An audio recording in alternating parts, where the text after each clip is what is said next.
Hauzik PAN card amadi Aadhaar card yamna maru oire ani asi punna link tawdragadi tungda awab mayoknaba kaya ama oiragani madudi bank deposit RD habadi recurring deposit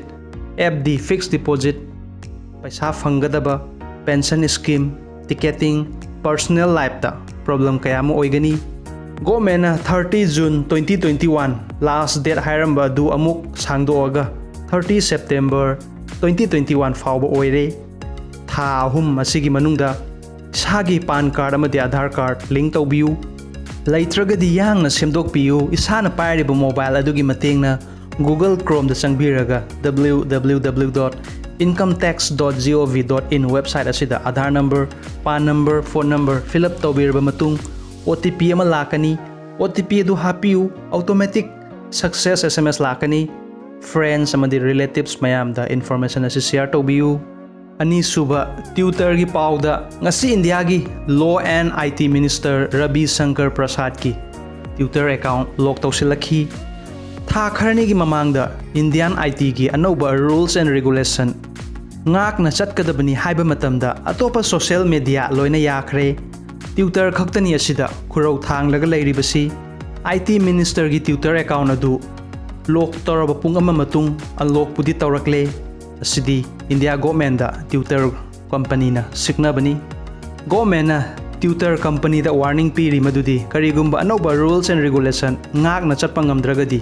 India dagi ban oikiba yai haina media na hairi hana dagi Nigeria country dadi tutor ban oikrabani rules and regulation ngak tabagi ahum subada hotel brand finance ki matung ina world top 50 hotel gi manungda khwaidagi kanba hotel asi Mumbai da leiba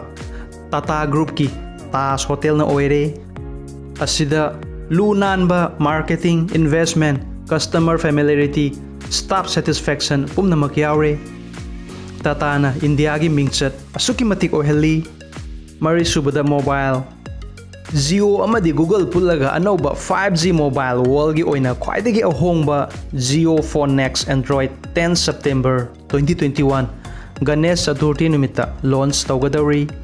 asigi pandamdi India da leiriba 2G pairiba customer mayambu 5G asigi anoba speed asigi kanaba khanghanbani exact asigi mamal kaya oigani haiba dudi announce tawdri adubu media gi matungina rupees 3000 to 5000 manungda fanglaba yai haina haidi Android smartphone asi Google amadi Reliance pullaga sembani asida high megapixel camera language translation Android latest software support pumnamak fangba touch screen oigadori maru oina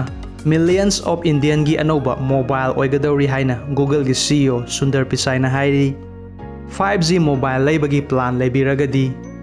10 September 2021 fawbata ngaibiu Hauzik market ta fanglibasi mamal yamna wangi Jio Phone Next asina faragadi hongba mamalda leibagi khudong chaba fangbigani video asi angama makai friends sing da WhatsApp Facebook Instagram gi through dagi share su tawbiu anoba viewers da yawbiragadi please channel sibu subscribe tawbiu amadi all bell button su click tawsanbiu maramdi karigumba bell asi click tahaudragadi next ki video da isagi mobile da notification du fangbiroi tamba lepi ganu amadi ngasigi damakta di kaina bagi yathang nijari thank you so much have a great day